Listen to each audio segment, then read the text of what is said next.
संविधान सफलतापूर्वक निर्माण गरिसके पछाडि त्यो संविधान निर्माणको प्रक्रियालाई नेतृत्व, पहल, प्रयास सबै थोक गरेर अन्ततः हामीले सफलतापूर्वक संविधान निर्माण सम्पन्न गर्यौं।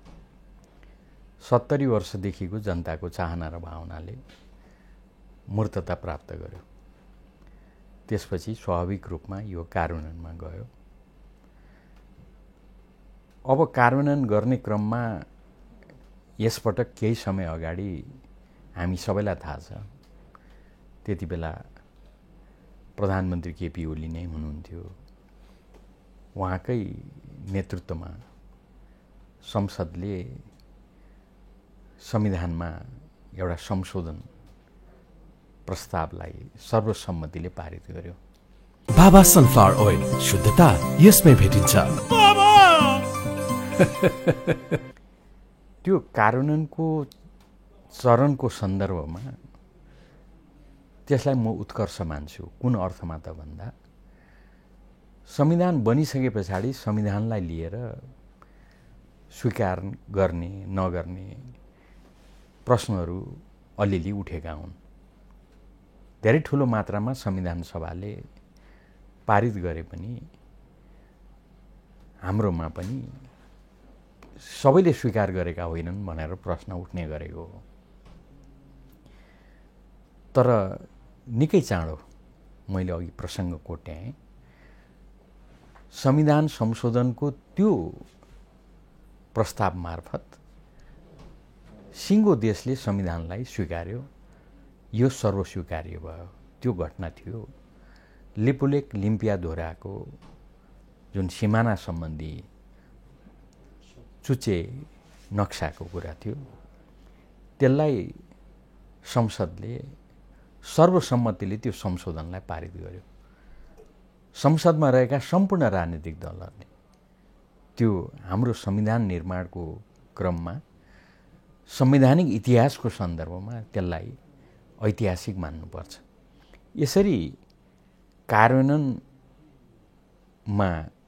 निकै महत्त्वपूर्ण कामहरू भएका छन् र यो सन्तोषप्रद मान्नुपर्छ। तर कतिपय प्रसङ्गहरू भने उठेका छन्।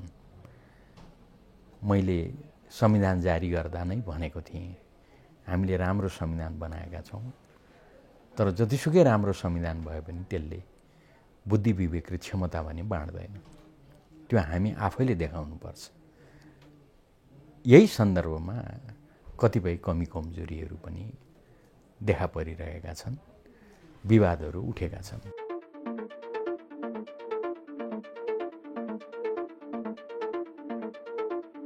प्रतिनिधि सभा विघटनको व्यवस्था त्यो संविधानकै विषय हो। केही साथीहरूले त्यसको विरोध गर्नुभयो, मुद्दा पनि हाल्नुभयो। प्रधानमन्त्रीजीले, सरकारले प्रतिनिधि सभा विघटन गर्ने प्रस्ताव गर्यो। त्यो स्वाभाविकै हो। प्रतिनिधि सभा विघटन भइसके पछाडि त्यो ठिक हो कि होइन, त्यसलाई जाँच गर्ने, सर्वोच्च अदालतले जाँच गर्ने, त्यस सम्बन्धी व्याख्या सर्वोच्च अदालतले गर्ने भन्ने कुरा पनि एकदमै स्वाभाविक कुरा हो। त्यो हामीले संविधानमै राखेका छौँ। मैले बारम्बार भन्ने गर्छु, हाम्रो संविधानको व्याख्याता भनेको सर्वोच्च अदालत हो।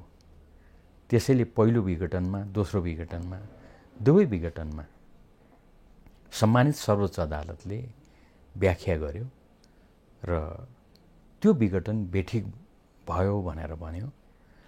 पहिलो विघटनको सन्दर्भमा संसद पुनर्स्थापना गरेपछि त्यही प्रक्रियाबाट हामी अगाडि बढ्यौँ। दोस्रो विघटनको हकमा भने अलिकति फरक भयो। अहिले देशमा सर्वोच्च अदालतले स्थापित गरेको संसद मात्रै होइन, सर्वोच्च अदालतले स्थापित गरिदिएको सरकार अहिले क्रियाशील अवस्थामा छ। यी सबै कुराहरू संविधानभित्रकै कुराहरू हुन्। ठिक हो होइन भन्ने प्रश्न उठ्छ। संविधान अनुसार नै यसलाई टुङ्गोमा पुर्याइन्छ। त्यसैले यी कुराहरूलाई यही रूपमा लिनुपर्ने हुन्छ।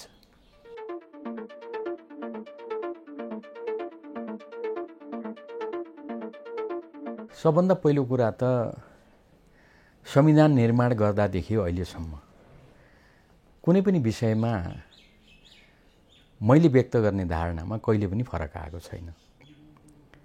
तर साथीभाइहरूले गर्ने व्याख्यामा नबुझेर हो बुझेर हो थाहा छैन, तलमाथि पर्ने गरेको पाउँछु।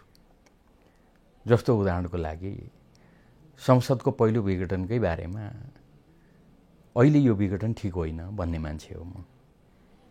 मैले पत्रकार साथीहरूलाई प्रशिक्षण गर्दा पनि मैले आफ्नो त्यही कुराहरू भनेको थिएँ। त्यो कुरा बाहिर सार्वजनिक रूपमा पनि आयो। फरक कहाँ भयो र? त्यसपछि त्यसलाई लिएर मुद्दा पर्यो। मुद्दा परिसके पछाडि तपाईहरु मार्फत नै मैले प्रष्ट शब्दमा भनेको छु। पहिला मैले आफ्नो कुरा राखेको थिएँ। अहिले बाहिर आएको कुरा मैले नै बोलेको कुरा हो। अझै मैले त कुन मितिमा कुन ठाउँमा त्यो बोलेको हो भनेर मैले त तपाईहरुलाई सहयोगै गरेको हो त्यति बेला। त्यसपछि भने सर्वोच्च अदालतमा जब मुद्दा पर्यो, मुद्दा परिसके पछाडि मैले भने अब हामीले सर्वोच्च अदालतलाई सहयोग गर्नुपर्छ। हामीले संविधानमा व्यवस्था राखेका छौं। सर्वोच्चमा मुद्दा पर्दा त्यो मुद्दालाई प्रभावित गर्ने गरिकन पक्ष वा विपक्षमा कसैले पनि बोल्नु हुँदैन। त्यसकारणले गर्दाखेरि अब म बोल्दिन। म कहिले बोल्छु त भन्दा सर्वोच्च अदालतले फैसला गरेको भोलिपल्ट बोल्छु। मैले यो भनेको थिएँ। त्यसैले कहिले पनि मेरो व्याख्या फरक परेको छैन। अब जहाँसम्म तपाईहरुले प्रश्नको सन्दर्भमा भन्नुभयो तपाईको व्याख्या फरक पर्यो भनेर मैले किन यो कुरा उठाएको हुँ त भन्दा निरन्तर मैले एउटा कुरा भन्ने गरेको छु। त्यो सर्वोच्चमा मुद्दा पर्दा पनि साथीहरुले अदालतमै पनि प्रसंग उठाए। हैन, संविधान सभाको अध्यक्षलाई सर्वोच्च अदालतमा ल्याउनु पर्यो, उहाँको कुरा यहाँ राख्नु पर्यो। र अहिले भर्खरै तपाईले व्याख्या भन्दा मलाई सम्झना भयो र म प्रष्ट गर्न चाहन्छु। संविधानको व्याख्या संविधान सभाको अध्यक्षले होइन, संविधान सभाका सदस्यहरूले पनि होइन। त्यो व्याख्या सर्वोच्च अदालतले गर्छ। सर्वोच्च अदालतका पनि न्यायाधीशज्यूहरू, पूर्व न्यायाधीशज्यूहरू, उहाँहरूले पनि बाहिर बोलेको कुरालाई व्याख्या मानिदैन। सर्वोच्च अदालतका सिटिङ न्यायाधीशज्यूहरू इजलासमा त्यही मुद्दाको सन्दर्भमा बसेर गरेको व्याख्यालाई चाहिँ व्याख्या मानिन्छ। हामीले मानेको चाहिँ यो हो।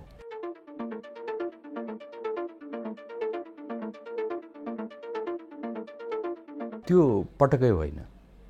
मैले पटक भनेको छु संविधानमा कुनै पनि त्रुटि छैन, संविधानमा खराबी छैन। मैले यसो भन्दा भारतका अम्बेडकरलाई मैले कोट पनि गर्ने गरेको छु। अम्बेडकरले भारतको संविधानको बारेमा यस्तै प्रश्न उठ्दा भारतको संविधानमा खराबी छैन, त्यो खराबी छ भने हामीमा छ भनेर उनले बोलेका छन्। यस्तै प्रसङ्गमा हो मैले संविधान जारी गरिरहँदा संविधान सभाको अध्यक्षको कुर्सीबाट भनेको थिएँ, जतिसुकै राम्रो संविधान होस् त्यसले बुद्धि विवेक र क्षमता भने बाँड्दैन। त्यो हामीले देखाउनुपर्छ। अहिले ठ्याक्कै तपाईहरुले उठाएको प्रसङ्ग त्यही कुरासँग मिल्छ। वास्तवमा कतिपय प्रसङ्गहरू अहिले उठेका छन्। त्यो संविधानको कमजोरीको कारणले गर्दा, संविधानको खराबीको कारणले गर्दा उठेको होइन। त्यो हामीले प्रयोग गर्दा, हामीले संविधानलाई कार्यान्वयन गर्दा यी कमी कमजोरीहरू अहिले देखा परिरहेको अवस्था छ। त्यसैले हामी एकदमै प्रष्ट हुनुपर्छ। संविधानले त जे व्यवस्था गरेको छ त्यो व्यवस्थालाई हामीले कार्यान्वयन गर्ने क्रममा हामीले कमी कमजोरीहरू देखाएका छौं। जस्तो उदाहरणको रूपमा भन्नुस्, अहिले भर्खरै बजेटै ठप्प हुने प्रसङ्ग आएको छ। तपाईँले त्यही सोध्नुभयो। अब भन्नुहोस्, श्रावण 32 गते सदनको बैठक, संसदको अधिवेशन हामीले अन्त्य गऱ्यौँ नि, होइन र? हठात राति 12 बजे अन्त्य गऱ्यौँ। अहिले म साह्रै धेरै त्यतातिर जान चाहन्न। किन अन्त्य गरौँ त भन्दा पार्टी फुटाउन अन्त्य गरौँ, होइन र? प्रष्टै देखिएको छ नि। दुईटा पार्टी 2 दिनमै फुटे, त्यो पनि हामीले देखेका छौँ। त्यो पार्टी फुटाउने कुरा आवश्यक थियो, देशको आवश्यकता थियो, त्यो किन गरियो? त्यो श्रावण 32 गते पार्टी फुटाउनतिर त्यतातिर नलागेको भए र बजेटको अप्ठ्यारो पर्छ, किनभने अघिल्लो सरकारले त अध्यादेशबाट बजेट ल्याएको थियो, त्यसमा सहमति असहमति हुनसक्छ, त्यो छुट्टै प्रसङ्ग छ। तर ल्याइसकेको यथार्थको सन्दर्भमा त अब त्यसबारेमा केही गर्नु पर्यो। अध्यादेश त 60 दिनसम्म रहन्छ, त्यो सबैलाई थाहा छ, सम्बन्धित सबैलाई थाहा छ। त्यति भइसके पछाडि श्रावण 32 गते अचानक संसदलाई किन समापन गरियो? भदौ 23 गतेसम्म त्यही अवस्थामा हामी रह्यौँ। भदौ 23 गते फेरि पनि संसदको अधिवेशन आह्वान गरियो र बस्यौँ। अब भन्नुहोस्, स्थिति भनेको यो हो। अनि तुरुन्तै त्यस सन्दर्भमा लागेको भए पनि हुन्थ्यो। एकैचोटि हिजो अस्ति आएर त विनियोजन पास भयो, हाम्रो नाराबाजीले छेकेन पास गर्नलाई। तर अचानक बैठकलाई हामीसँग सल्लाह छैन, केही छैन, असोज 4 गते 11 बजेसम्म पुर्याइयो।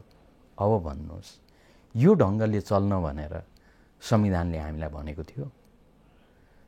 संविधानले कहिले सदन विघटन गर्ने भनेर भन्छ?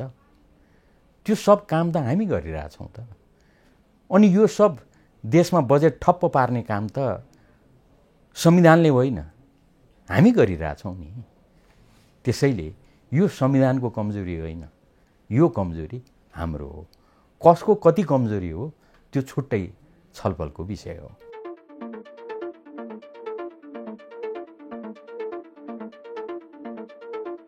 सबभन्दा पहिलो कुरा त हामीले धेरै मेहनत गरेर 2 पटक संविधान सभाको निर्वाचन गरेर जनता, सबै दलहरू विवादका बावजुद र पत्रकार लगायत सबै नागरिक समाज धन्यवादका पात्र हुनुहुन्छ। हामीले सफलतापूर्वक संविधान निर्माण काम सम्पन्न गर्यौँ। त्यो संविधानले सङ्घीय लोकतान्त्रिक गणतन्त्र, धर्मनिरपेक्षता, समावेशिताको आधारमा संविधान बनायो। त्यो संविधानले समाजवाद उन्मुख संविधान हामीले घोषणा गर्यौँ। त्यसमा कहीँ कतै पनि प्रश्न उठेको छैन, प्रश्न उठेको मानिँदैन। तपाईँले हाम्रो प्रसङ्ग ल्याउनु भयो। हाम्रो स्थायी कमिटीले, केन्द्रीय कमिटीले जुन दिन औपचारिक रूपमा यसमा यसरी जानुपर्छ भनेर भन्छ, त्यो दिन फेरि हामी छलफल गरौँला। अहिले म प्रष्ट शब्दमा भन्न चाहन्छु, हामी सङ्घीय लोकतान्त्रिक गणतन्त्र, धर्मनिरपेक्षता, समावेशिताको पक्षमा छौँ। समाजवाद उन्मुख संविधानलाई टेकेर देशलाई त्यो दिशामा अगाडि बढाउने पक्षमा छौँ। नेपाली काङ्ग्रेसको पनि त्यही हो मेरो बुझाइमा। त्यसैले यसमा कहीँ कतै अन्यता छैन। केही व्यक्तिहरूको आफ्ना धारणाहरू हुन सक्छन्। आखिरमा त हामीले त त्यस्तो लोकतन्त्र स्थापित गऱ्यौँ, प्रजातन्त्र ल्यायौँ। हिजोको जस्तो निरङ्कुशता होइन नि। समाज परिवर्तनको कुरा गर्यो कि राजकाज मुद्दा लाग्ने। एकजना प्रधानमन्त्री भारत भ्रमणमा जानुभएको थियो, उहाँको बोलाइ इत्यादिलाई लिएर हामीले पर्चा छर्यौँ, सरकारको गुणा टेकुवा नीति मुर्दाबाद भनेर। त्यस बापत 7 महिना म जेल बसेको छु। त्यो व्यवस्था त अहिले छैन, निरङ्कुशता त छैन। अहिले त हामी हाम्रा कुराहरू भन्न सक्छौँ। यति मात्रै होइन, यो संविधानलाई कार्यान्वयन गरेर आज उभिरहँदा यो संविधान दिवसको दिनमा ढुक्क भएर म भन्न सक्छु, हामी सबैले भन्नुपर्छ, अब परिवर्तनको लागि हामीले आन्दोलन गर्नु पर्दैन।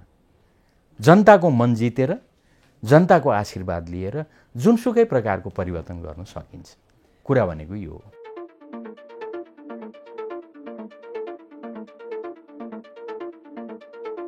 मैले एउटा आधारमा आफ्नो कुरा राखेँ। मैले प्रष्ट शब्दमा भने हाम्रो स्थायी कमिटीले, केन्द्रीय कमिटीले निर्णय गरेको दिनमा यो कुरा उठाउनुहोस्, म छलफल गर्न तयार छु।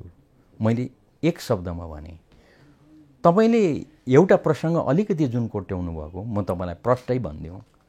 हाम्रो केन्द्रीय कमिटीको बैठक बसेको बेलामा साथीभाइहरूको केही भन्नु छ कि भन्दा एकजना साथीले एक दुईवटा यी कुराहरू उठाउनु भएको थियो। सामान्य त्यो केन्द्रीय कमिटीमा प्रस्ताव थिएन, केन्द्रीय कमिटीको त्यो एजेन्डा थिएन। त्यस्तो अवस्थामा एकजना साथीले कुनै कुरा भन्नुभयो भने यसलाई लिएर नेकपा एमालेमा प्रश्न उठ्यो भन्न मिल्छ र? त्यसै गरेर नेपाली काङ्ग्रेसको पनि हो। जुन दिन नेपाली काङ्ग्रेसले एजेन्डा बनाएर यो कुनै पनि विषयमा छलफल गर्छ नि, त्यति बेला कुरा अर्कै हो।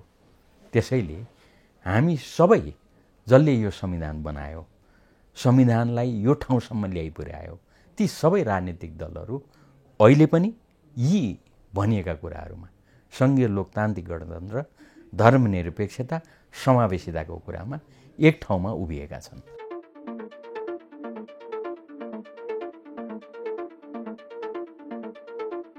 अब कसले कहाँ के प्रसङ्गमा के भन्नुभयो त्यसतर्फ म जान चाहन्न। तर म त कानुनको विद्यार्थी, कानुनको शासनमा विश्वास गर्ने, त्यसैले म प्रमाणको आधारमा कुरा गर्छु।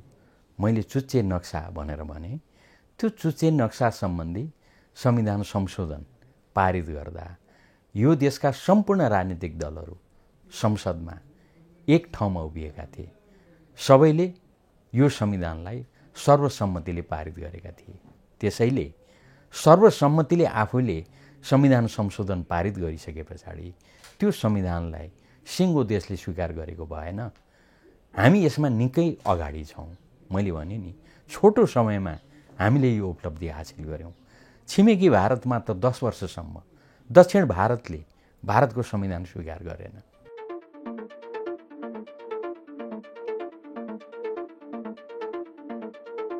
म यसलाई प्रहार भन्नुभन्दा पनि नि, हामी अहिले संविधानको कार्यान्वयनको चरणमा छौँ। विवादै छैन। यो चरणमा भएको बेलामा मूल राजनीतिक दलहरू जसले निरङ्कुशता विरुद्ध आन्दोलन गरे, जसले संविधान सभाको लागि काम गरे, संविधान सभा 2 पटक निर्वाचन गरे, संसारमै अचम्म हो यो। र संविधान सभा मार्फत संविधान बनाए। कमसेकम ती दलहरूले अहिले नै आफूभित्र छुसुक्क भए पनि प्रश्न उठाउने बेला भएको हो कि होइन भनेर चाहिँ सोच्नै पर्छ। तपाईँहरूले सायद त्यसतर्फ सङ्केत गर्नुभएको होला। मैले अघि त्यसबारेमा भने यस्ता कुराहरू कमी कमजोरी नै हुन् हाम्रो हकमा, म त्यो ठान्दछु। तर प्रहार भनेर त्यस्तो प्रहार भएको मैले देखेको छैन। तर हाम्रो तर्फबाट भइराखेका जुन कमी कमजोरी छन् नि, त्यो कमी कमजोरीहरूले कति गम्भीर प्रश्न उठ्दो रहेछ त्यो त तपाईँहरूले गरेको प्रश्नबाटै बुझिन्छ नि। त्यो त हामीले दिएको हो नि त। त्यो तपाईँहरूले मनमा बनाएर गरेको प्रश्न त होइन यो। हाम्रो व्यवहारबाट देखिएका प्रश्नहरू तपाईँ मलाई गर्दै हुनुहुन्छ। त्यसैले यस्ता कुराहरू यो संविधानको सन्दर्भमा यी प्रश्नहरू चाहिँ गलत हुन्, यस्तो गर्नु हुँदैन दलहरूले भन्ने चाहिँ मेरो भनाइ छ।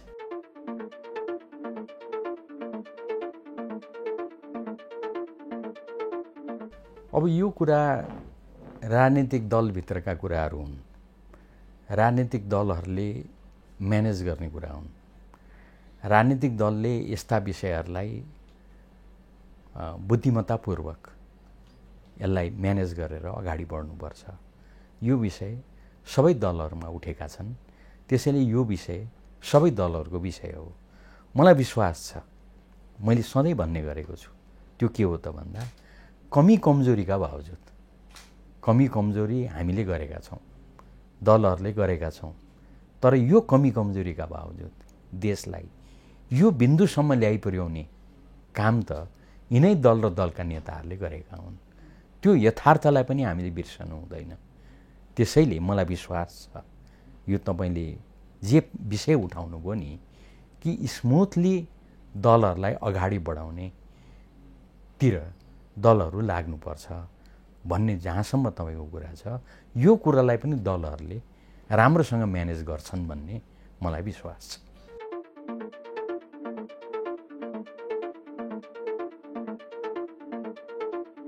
अनि त्यस्ता प्रसङ्गहरू त्यति बेला पनि उठेका हुन्।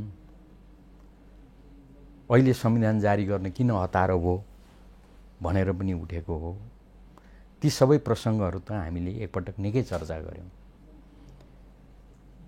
अहिले पनि त्यस्ता किसिमका गतिविधिहरू त बेला बेलामा देखिएको छ भनेर प्रश्नहरू उठ्ने गर्छ। त्यसमा विवादै छैन। त्यसतर्फ हामी सबैको दलहरूको ध्यान जानुपर्छ। संविधानको रक्षाको लागि, संविधानलाई कार्यान्वयन गर्दै जनतालाई सबल बनाउनको लागि सबै दलहरू एक ठाउँमा उभिनुपर्छ। खालि म एउटा कुरा मात्रै थप भन्न चाहन्छु। त्यो चाहिँ के हो त भन्दाखेरि अरूलाई चोर नलगाउनु, आफ्नो थैली दह्रो राख्नु भन्छन् गाउँघरमा। घरमा मिलेर बस्नु, झगडा नगर्नु। घरमा झगडा भयो भने छिमेकीले झ्यालबाट टाउको छिराएर उपदेश दिने मौका पाउँछ भन्छन् गाउँघरका बुढापाकाहरू। मलाई चाहिँ यो कुरामा विश्वास लाग्छ। त्यसैले तपाईँहरूले उठाउनु भएको कुरातर्फ हामी एकदम सतर्क रहनुपर्छ। तर यो तथ्यलाई ध्यानमा राखेर हामी एकताबद्ध हुनुपर्छ, पार्टी एकताबद्ध हुनुपर्छ। म त के सधैँ भन्ने गर्छु त भन्दा मूल कुरामा आफ्ना प्रतिस्पर्धा आफ्नो ठाउँमा छन्। प्रतिस्पर्धा हुन्छ दलहरूमा। त्यसैको लागि हामीले संविधान बनाएको, प्रतिस्पर्धामा आधारित व्यवस्था हाम्रो हो। तर यी राजनीतिक दलहरू मूल प्रतिस्पर्धालाई आफ्नो ठाउँमा छँदैछ। तर संविधान र संविधान कार्यान्वयनको पक्षमा भने एक ठाउँमा उभिनुपर्छ। अहिले पनि यसतर्फ दलहरूले ध्यान दिनुपर्छ भन्नु।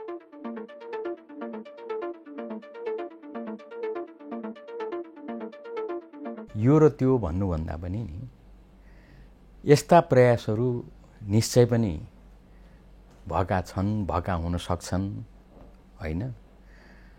संविधान सभाको निर्वाचन गर्नै हामीलाई 62-63 सालको आन्दोलन पर्खनु पर्यो नि। जनताको चाहना र भावना त 2007 सालदेखि नै हो। यत्रो समय लाग्यो। जब जनता जुरुक्कै उठे, सम्पूर्ण राजनीतिक दलहरू एक ठाउँमा उभिए, तब कसले के भन्यो, कसले के गर्यो, कसले कस्तो दबाब दियो त्यसको केही अर्थ रहेन नि। 62-63 को आन्दोलन पश्चात त हेर्नुहोस् त, संविधान सभाको एकपटक होइन, एकपटक संविधान सभा भत्कियो। कसले भत्काउनु भयो त्यसतर्फ अहिले नजाउँ। तर भत्किएको संविधान सभालाई फेरि दोस्रो संविधान सभाको निर्वाचन गरेर दुईटा संविधान सभालाई जोडेर आखिरमा जनताले चाहेको संविधान हामीले बनाएरै छाड्यौँ। मैले भन्न खोजेको कुरा यति मात्रै हो, हामी एक ठाउँमा उभियौँ भने जनता जसरी उठेका छन् नि, यो सन्दर्भमा कसैले केही गरे पनि हामीलाई रोक्न सक्दैन। मैले भन्न खोजेको कुरा यति हो। त्यसैले आज संविधान दिवसको सन्दर्भमा हाम्रो मूल प्रतिस्पर्धा आफ्नो ठाउँमा छ, तर यो देशका राजनीतिक दलहरू एक ठाउँमा उभिनुपर्छ।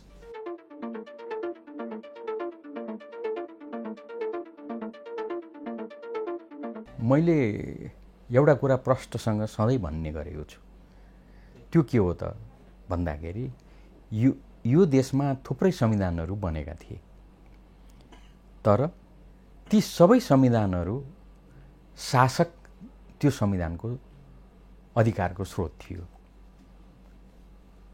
त्यसैले देख्यौँ 47 सालको बेलामा पनि दलका प्रतिनिधिहरूले संविधान बनाएको भए पनि त्यो मसौदालाई काटछाँट गरेर राजाले संविधान जारी गरे, किनभने त्यो संविधानको स्रोत पनि राजै थिए।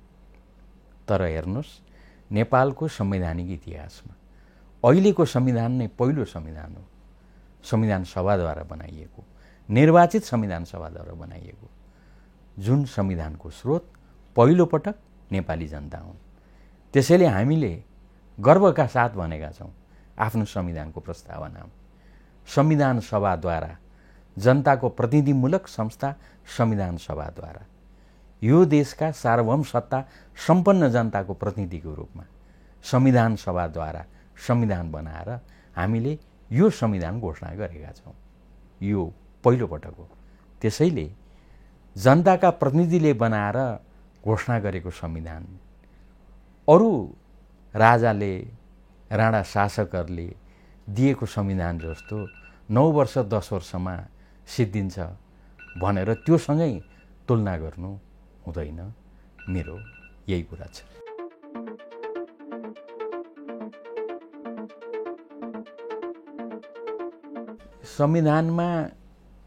संविधानलाई लिएर प्रश्न गर्नुको कुनै अर्थ छैन।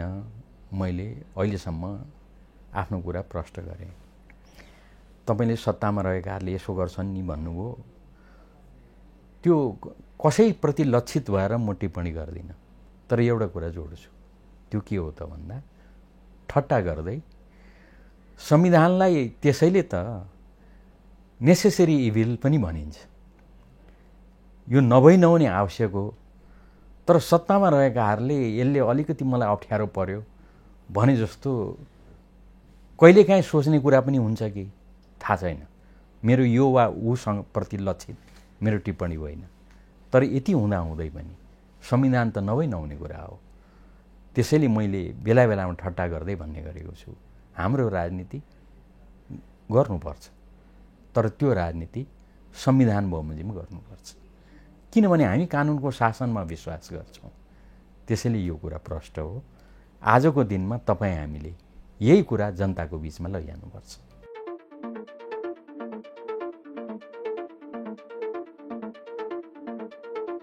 मैले यो कुरा पनि पहिल्यै प्रष्टसँग भनेको छु। मैले भनेको छु, शून्यबाट सुरु गरेर तलबाट माथि जाने प्रक्रिया बमोजिम साह्रै सहभागितामूलक ढङ्गले समावेशी संविधान सभाले हामीले यो संविधान बनाएका छौँ र यो संविधान सम्झौताको दस्तावेज हो। हामीले समझदारी गरेका छौँ। राजनीतिक दलहरूले ठुलो समझदारी देखाएका छन्। म त्यो एक एक विषय कोट्याएर फलानुको यो अडान थियो, अन्तिममा यो निष्कर्षमा पुग्यौँ भनेर म बताउन सक्छु। त्यसकारणले जब यो संविधान समझदारीको दस्तावेज हो भने म, तपाईँ, हामी सबैले यो संविधान बनाउनमा समझदारी देखाएका छौँ। समझदारी देखाएका छौँ भन्नुको अर्थ त एक्लैले चाहिँ कस्तो संविधान बनाउँदिस् भन्नुभयो भने तपाईले आफ्नो संविधान लेख्नुहोला, म आफ्नो संविधान लेखौँला, तर देशको लागि त समझदारीकै संविधान चाहियो नि। हो, अहिलेको यो संविधान भनेको त्यस्तो दस्तावेज हो।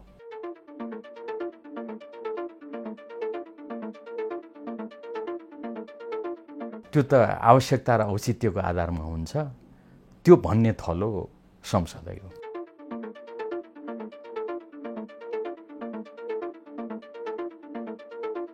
जनता सार्वभौम छन्। जनतालाई सार्वभौम बनाउँदै सार्वभौम जनताको प्रतिनिधिको रूपमा, निर्वाचित प्रतिनिधिको रूपमा संविधान सभाले बनाएको, जनता नै अधिकारको स्रोत भएको यो संविधान, जसले सङ्घीय लोकतान्त्रिक गणतन्त्र, धर्मनिरपेक्षता र समावेशिताको आधारमा समाजवाद उन्मुख संविधान हामीले बनाएका छौँ। र हामीले के भनेका छौँ त भन्दा, यो संविधान विगतमा जस्तो 60 वर्षसम्म कमाएर फुलस्टप परिवर्तन हुँदैन भनेर भनेका छैनौँ। त्यो भन्ने ठाउँ राखेका छैनौँ। अब जनताको मन जित्नुहोस्, जनताको आशीर्वाद लिनुहोस्। म सधैँ भन्ने गर्छु, व्यक्तिभन्दा पार्टी ठुलो, पार्टीभन्दा देश र जनता ठुलो। कसैले पनि जनताको मन जितेर संसदमा आउनुहोस्, संसद मार्फत संविधानमा परिवर्तन गर्नुहोस्। हामीले यो जुन व्यवस्था गरेका छौँ यो साँच्चीकै सुन्दर छ।